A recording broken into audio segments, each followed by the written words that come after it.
Hello students. आज मेरा जो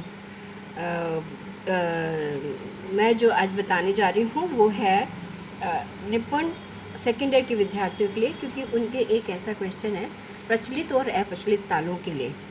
तो प्रचलित तालें और अप्रचलित तालों, ये शब्द पुराने नहीं हैं, मतलब इससे आप अपरिचित नहीं हैं, आप सभी परिचित हैं। प्रचलित मतलब जो कि बहुत ऐसी तालें जो कि बहुत काम में आती हैं, मतलब जैसे तीन ताल है, कॉमन तालें होती हैं, जैसे तीन ताल है, चौताल है, धमार है, एक ताल है, झप ताल है। ये तालें ऐसी हैं कि जो आपको सुनने को मिलती हैं और मतलब आप लोग उसमें अपना नृत्य तैयार करते हैं, अपना संगीत तैयार करते हैं। ये सर्वव्यापी तालें हैं, यानी सारे म्यूज़िक में, चाहे वो गायन वादन तीनों नृत्य हो या फिल्मी म्यूज़िक हो, सब में ये तालें सुनने को मिल जाती है। बहुत सी बंदिशें इन सब तालों में हैं। तो अगर हम देखें तो इन तालों का प्रचलन बहुत है, और इन्हीं में सभी नृत्यकार हुए तो अपना पूरा नाच तैयार करते हैं। जैसे तीन ताल में नाच तैयार होता है, उसी तरीके से दूसरी तालों में भी हम लोग वही अपना एक सूची बनाकर हम लोग नृत्य करते हैं। चाहे वो झप ताल हो 10 मात्रा की, चाहे वो धमार हो 14 मात्रा की, चाहे वो एक ताल हो 12 मात्रा की, चौताल हो 12 मात्रा की, सुल ताल हो। तो ये सब में हम नाच करते हैं और आसानी से समझ में आता है। लेकिन हमारा भारतीय संगीत का जो इतिहास है या जो नाट्य शास्त्र है जिससे संगीत बना है, उसमें अगर देखा जाए तो अनगिनत ऐसी अप्रचलित तालें हैं जिनके बारे में शायद मुमकिन नहीं है कि सब उन तालों के बारे में जानते होंगे। ऐसा मेरा सोचना है, क्योंकि मतलब जाने न जाने अनगिनत तालें हैं। ताल प्रकाश में भी मेरे ख्याल से, जहाँ तक मेरा अनुमान है, अनुमानित वो 108 तालें ही हैं, लेकिन तालें तो कई हज़ारों में हैं नाट्य शास्त्र में। तो मेरा ये कहना है कि मतलब अप्रचलित तालें जो कि प्रचलन में ना हो, ऐसी तालें जैसे और थोड़ी मुश्किल हों और ना सुनी हो, प्रचलन में मतलब ये कि कम आती हो, संगीत उसमें कम बनता हो। जैसे अब मैं बात बताऊँ, 28 मात्रा की भी तालें होती है, 17 मात्रा की ताल है, 18 मात्रा की ताल है, 20 की है, 22 की है। तो इनमें बंदिशें कम बनती हैं और कम प्रचलन में हैं। हर चीज़ इनमें कम ही नाची जाती है, तो नाची जाती है, संगीत कम ही होता है। इसलिए प्रचलन में जो चीज़ प्रचलन में कम होती हैं उसे हम अप्रचलित तालें कहते हैं। तो आज का जो हमारा वीडियो है वो उसके लिए ये है कि आज का जो हमारा कंटेंट है अप्रचलित तालें, जिसमें आज मैं जो अप्रचलित ताल ले रही हूँ वो है शिखर, 17 मात्रा। तो उसी के बारे में मैं आज उसका ठेका बोलूँगी और मतलब उसके बारे में हम लोग आज बात करेंगे। तो 17 मात्रा है ताल शिखर। 17 मात्रा की ताल का नाम शिखर है। कैसे है पहले मैं गिनती से बता देती हूँ। 1 2 3 4 5 6 7 8 9 10 11 12 13 14 15 16 17 1। पहला विभाग 4 मात्रा का, दूसरा विभाग 4 मात्रा का, तीसरा विभाग 3 मात्रा का, दूसरा विभाग 2 मात्रा, चौथा विभाग 2 मात्रा का, और लास्ट में 4 मात्रा का विभाग। ऐसे करके ये बना है और 9 पर खाली दर्शाया गया है, जैसा कि आपने देखा। फिर से मैं गिनती से लगा देती हूँ। 1 2 3 4 5 6 7 8 9 10 11 12 13 14 15 16 17 1। यानी सम पर ताली, पहली मात्रा को सम कहते हैं। किसी भी ताल की पहली मात्रा को सम कहा जाता है, आप सभी इस बारे में जानते हैं। तो सम पर ताली, 5 पर ताली, 9 पर खाली, 12 पे ताली और 14 पे ताली। तो 4 ताली और 1 खाली। इस तरीके से हमारा ये एक शिखर का स्वरूप सामने आया है।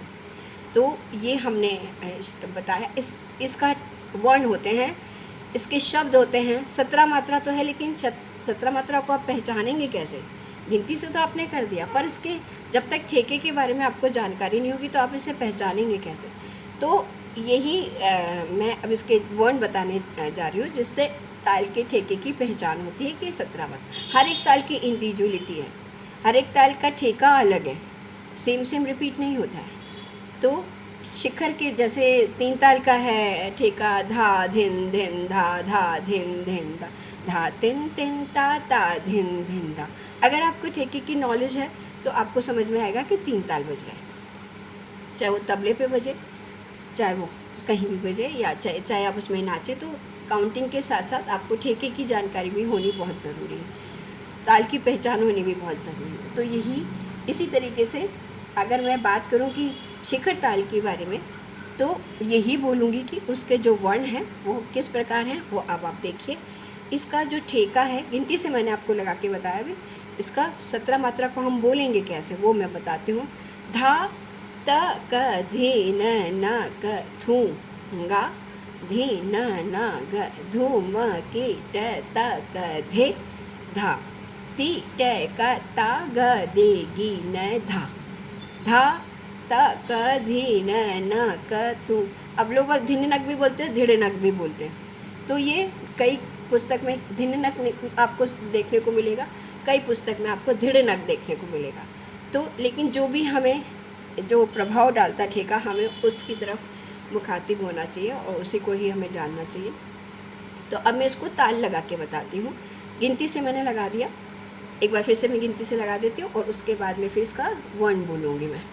तो सबसे पहले 1 2 3 4 5 6 7 8 9 10 11 12 13 14 15 16 17 1।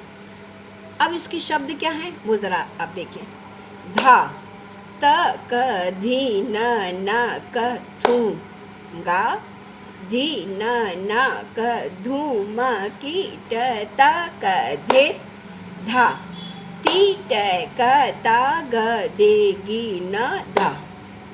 ये 17 मात्रा हो गई। पूरा आपका टाइमिंग में सही आ रहा है, लय ताल में सही आ रहा है, बीट्स आपकी सही पड़ रही हैं। तो ये एक शिखर ताल का स्वरूप हुआ, जिसमें शिखर ताल का जो परिचय है वो इस तरीके से है। ताल शिखर, मात्रा 17, विभाग 5, ताली 4, खाली 1।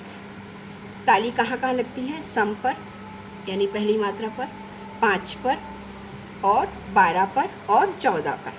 और खाली कहाँ दर्शाया जाता है? खाली 9 मात्रा पर दर्शाया जाता है, जैसे 3 ताल में दर्शाया जाता है। एक बार फिर से मैं आपको लगा के बताती हूँ, फिर आप इसे देखिएगा।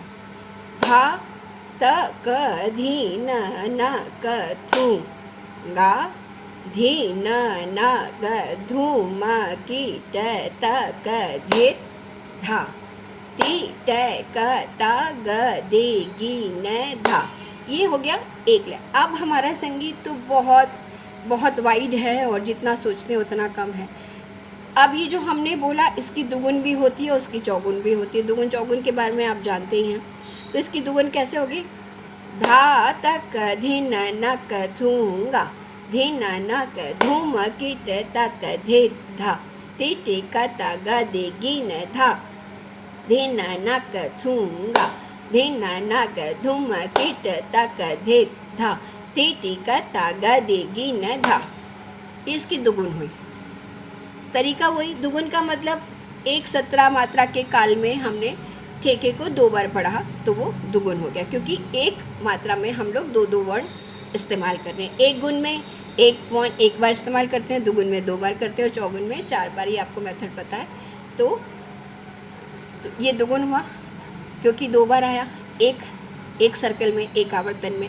ये जो हमारा सर्कल चल रहा है 1 से लेकर 17 तक का, तो एक आवर्ती, इसे हम आवर्ती बोलते हैं। तो इस आवर्ती में हमने एक गुण जब किया तब 1 बार हमने ठेका पढ़ा, और जब हमने दुगुन किया तो उस ठेके को एक ही आवर्तन में हमने कितनी बार पढ़ा?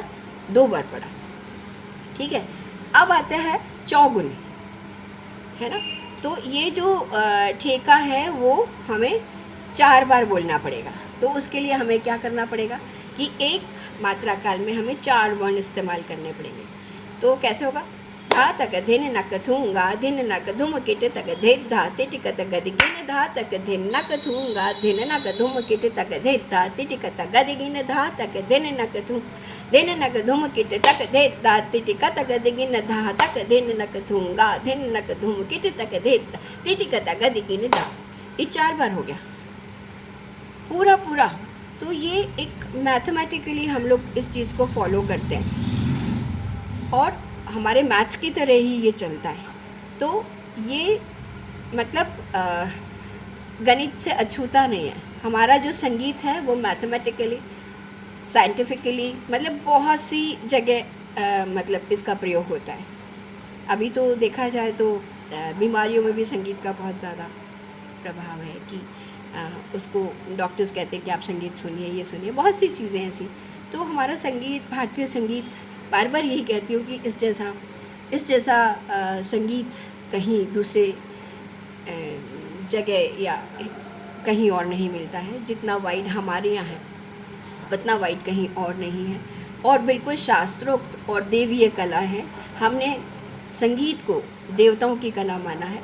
तो यही मैं बोलूँगी कि आप इसे बड़ी शिद्दत के साथ में इसे करें।